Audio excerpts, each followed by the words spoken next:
ಹುಟ್ಟಿದರೆ ಕನ್ನಡ ನಾಡಲ್ಲಿ ಹುಟ್ಟಬೇಕು, ಮೆಟ್ಟಿದರೆ ಕನ್ನಡ ಮಣ್ಣ ಮೆಟ್ಟಬೇಕು. ಬೋಲೋ ಭಾರತ್ ಮಾತಾ ಕಿ ಜೈ. ನಮಸ್ಕಾರ ಎಲ್ರಿಗೂ.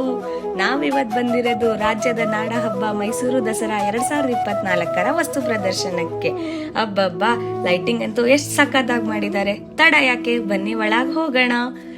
ಸುಂದರವಾಗಿ ಸ್ವಾಗತ ಕೋರುತ್ತಿರುವ ವಾದ್ಯಗಳು, ನನ್ನ ನೆಚ್ಚಿನ ಕಾಟನ್ ಕ್ಯಾಂಡಿ, ಹೂವಿನ ತೋರಣ, ಹಳೆ ಪಾತ್ರೆ, ಹಳೆ ಕಬ್ಬಣ, ಪ್ಲಾಸ್ಟಿಕ್ ಪ್ಲಾಸ್ಟಿಕ್ ಪ್ಲಾಸ್ಟಿಕ್. ಅಂತೂ ಇಂತೂ ಮಳೆರಾಯನ ಆಗಮನ ಆಗೇ ಬಿಡ್ತು. ಆದ್ರೂ ಪರವಾಗಿಲ್ಲ ಅಂತ ನಾವು ಛತ್ರಿ ಹಿಡ್ಕೊಂಡು ನೋಡೋಣ ಅಂತ ಮುಂದೆ ಹೊರಟ್ವಿ. ಎಂದಿನಂತೆ ಮುಂದಿನ ದಸರಾಗೆ ಹೊಸ ಗೊಂಬೆ ತಗೊಳ್ಳೋಣ ಅಂತ ಹೋದ್ವಿ. ನಂಗೆ ಅಂತೂ ತುಂಬಾ ಇಷ್ಟ ಆಯ್ತು. ಸೊ ಇದನ್ನೇ ತಗೊಂಡ್ವಿ ಮುಂದಿನ ದಸರಾಗೆ. ಇದು ಪ್ರೀತಿಯಿಂದ ಪ್ರೀತಿಗಾಗಿ ಪ್ರೀತಿಗೋಸ್ಕರ.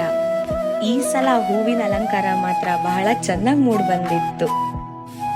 ಎಲ್ಲೆಲ್ಲೂ ನಾನೇ ಎಲ್ಲೆಲ್ಲೂ ನಾನೇ ಎಲ್ಲೆಲ್ಲೂ ನಾನೇ ಎಲ್ಲೆಲ್ಲೂ ಅಂತ ರೇನ್ಬೋ ಛತ್ರಿಗಳು ಮಾತ್ರ ತುಂಬಾನೇ ಕಾಣಿಸ್ಕೊತಾ ಇದ್ವು.